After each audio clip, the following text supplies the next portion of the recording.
welcome to this Proofpoint webinar covering the urgency for the #1 threat vector, and that is email. So this will cover email protection, and the agenda for today will cover a few topics here. It is, first of all, why is email security important? What types of attacks are we seeing? Why is it still challenging to protect organizations against them? Why should you invest in email security? And questions on that and a summary.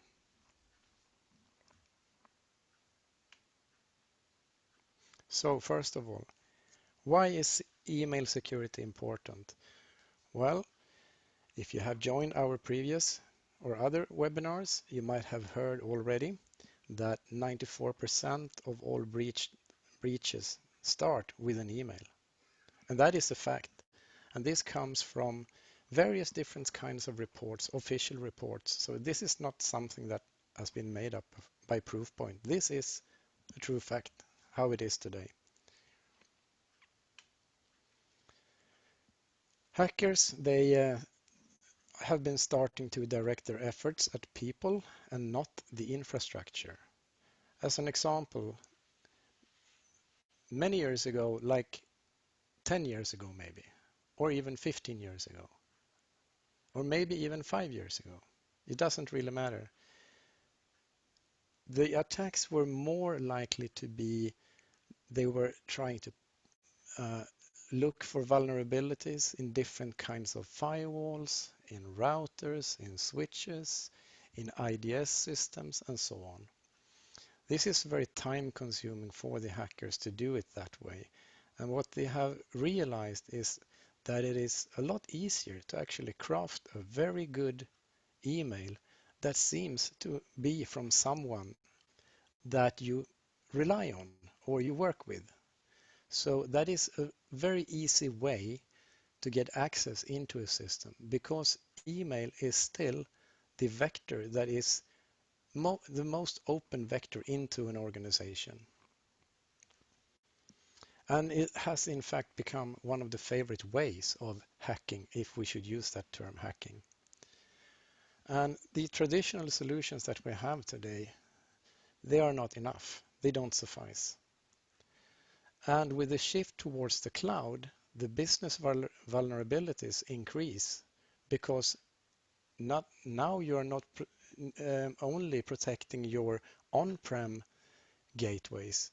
You have to protect your gateways in the cloud, because these cloud services are out of your control. So you need to be able to have other kinds of measures and protection layers to take care of that vulnerability that the cloud in fact will be.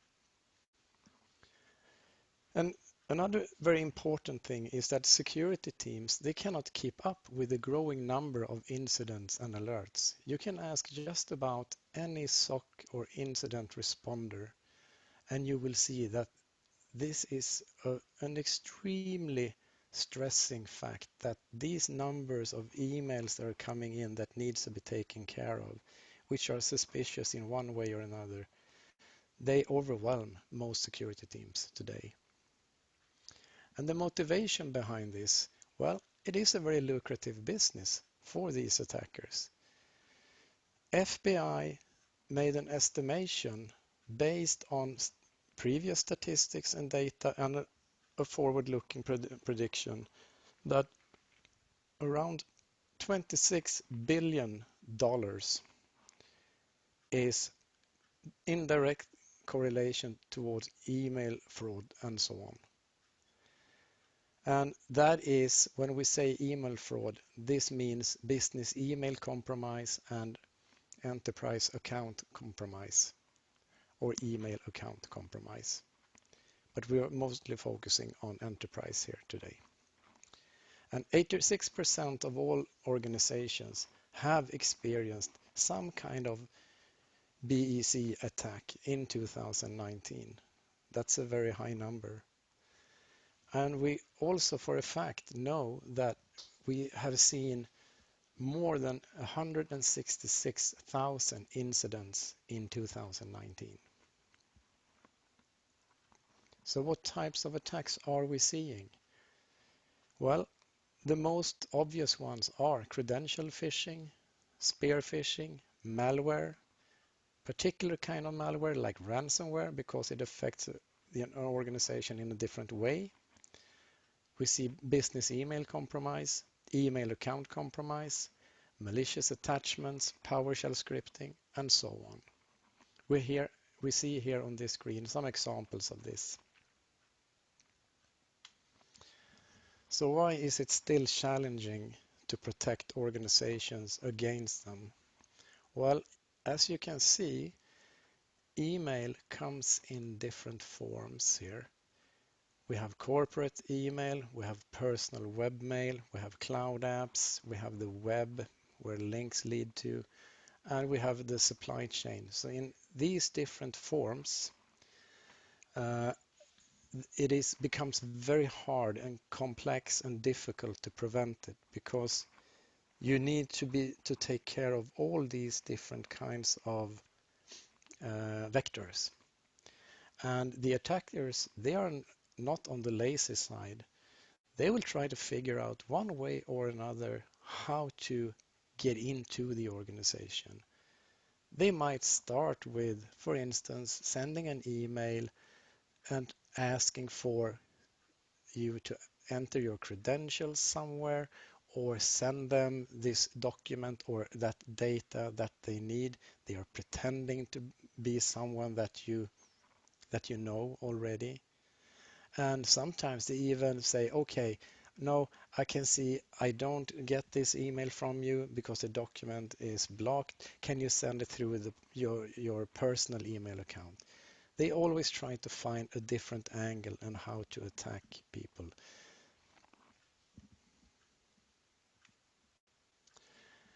So why is it challenging? If we look at BEC and EAC, so business email compromise, this is usually where it starts. And this is one way of identity deception, where the attacker actually pretends to be you.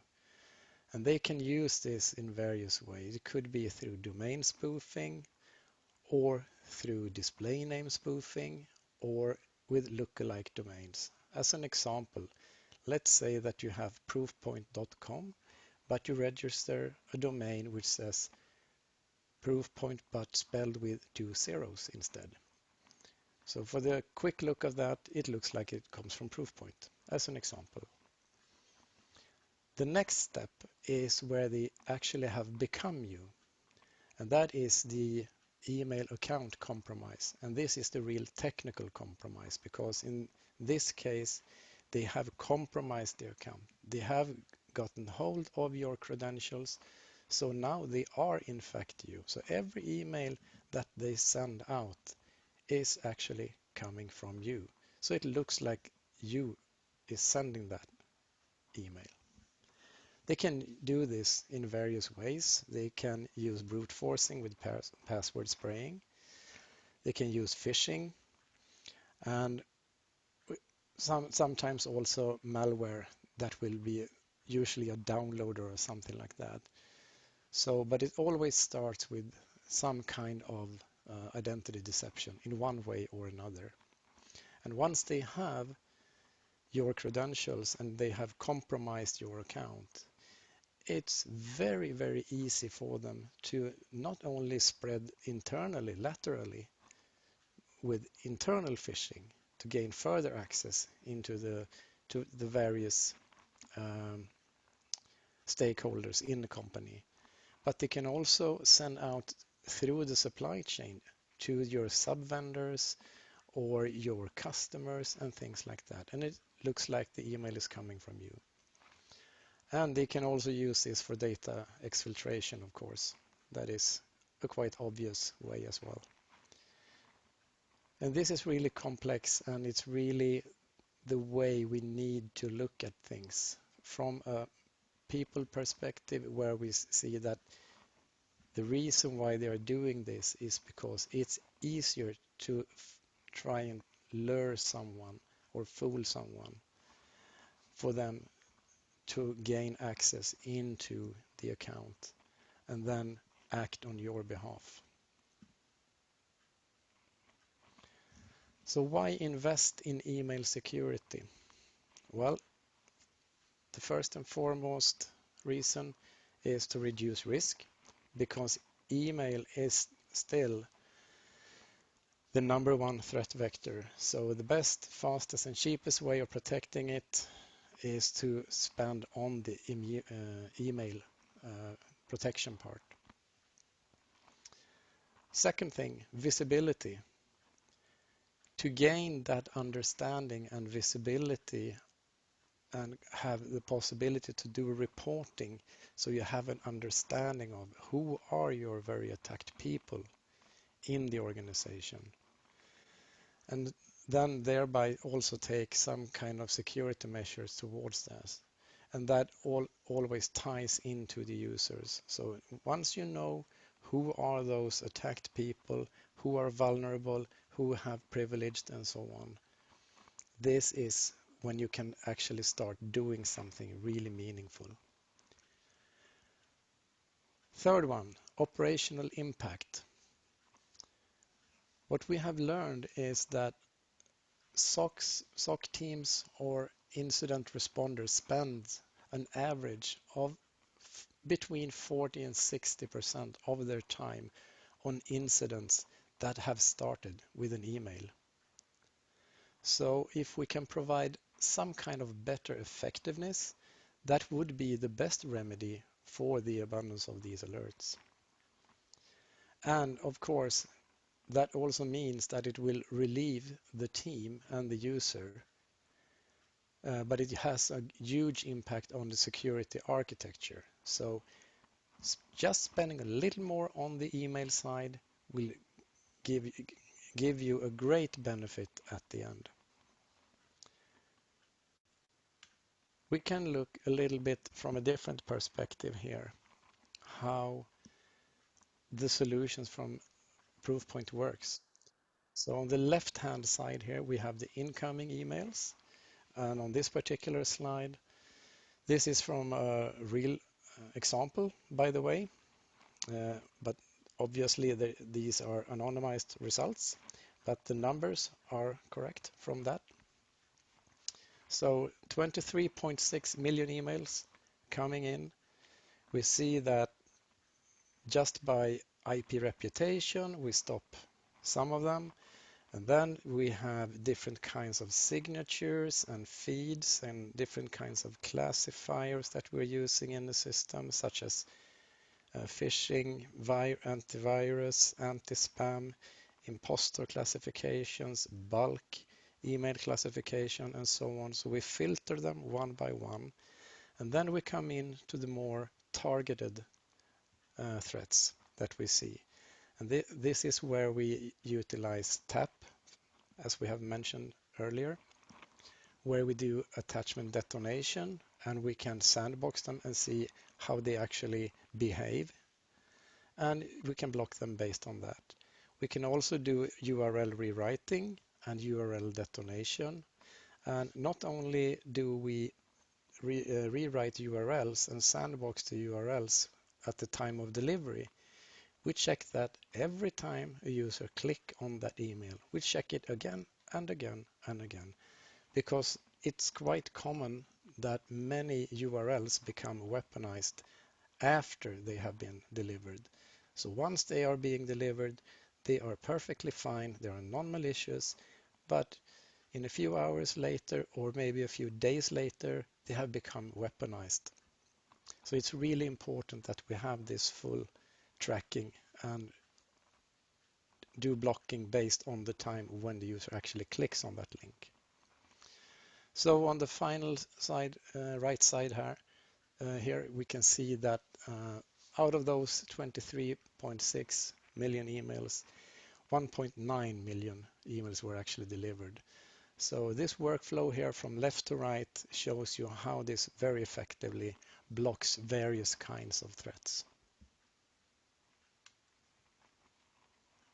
So once again, just to strengthen the message, reduce the risk, gain visibility, and make sure that you have an operational impact on this as well.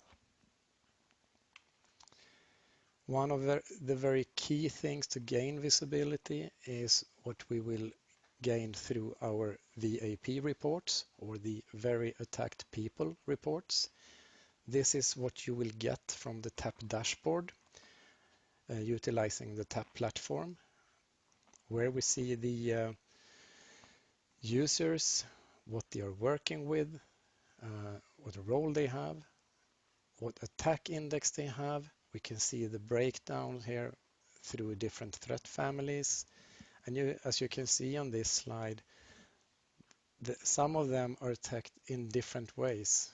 Like number 3 and number 11 on this slide are attacked very differently. Number 3 is primarily attacked through malware, and number 11 is primarily attacked through remote access Trojans. And that pretty much depends on what role they have. But if you don't have this visibility, which most solutions out there, or I would say no one else can give you this level of visibility that Proofpoint can do and give you. So further again, reduce risk, gain visibility, and make the operational impact. So what questions to ask? So how can we uncover those opportunities? What examples and questions that you can ask is, do you have insight into who is attacked and how they are attacked? Do you know your biggest risk group? Do you suffer from phishing attacks or business email compromise? This is a quite common fact that many organizations are aware of. How much time does your security team spend on email-related attacks, such as phishing, BEC, or compromised accounts?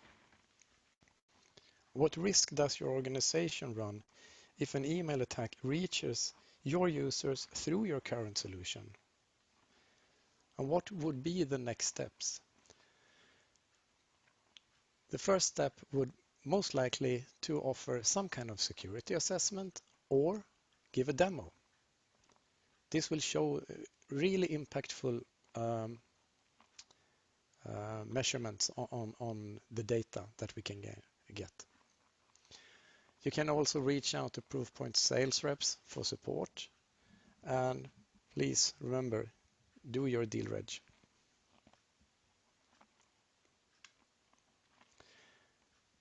There is also a possibility here to do some upselling and tie in other parts of this, which is related to email authentication in this case. We will not spend too much around this slide because this will be covered in another webinar, but email authentication is the latest and I would say the best technique today to actually validate and authenticate your emails. That is DMARC. This is based also on SPF and DKIM. And what does Proofpoint do with DMARC? The solution we have is a service called Email Fraud Defense. So it's not a product, it is a service. And the ultimate goal with EFD is to ensure that the DMARC record after a while come in a reject mode so that no one can send emails on your behalf. And EFD also eliminates the chance that legitimate emails gets blocked, which is very important. This is just a summary slide of what we just mentioned, where you can also see how these different records looks like. So the conclusion, why Proofpoint? First of all, we focus on the people and not the infrastructure. It is an end-to-end email security platform.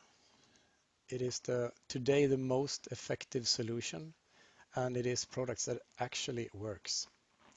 We give you the visibility into your very attacked people with the tap dashboard. There are good margins and there are loads and loads of upsell opportunities because everything is tied together.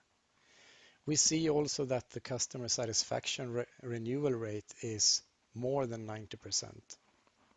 We spend also more than 20% on R&D based on the revenue.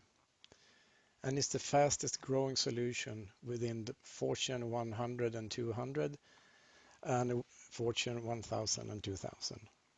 And Proofpoint has been the leaders for the last 7 years in a row in the Gartner Magic Quadrant.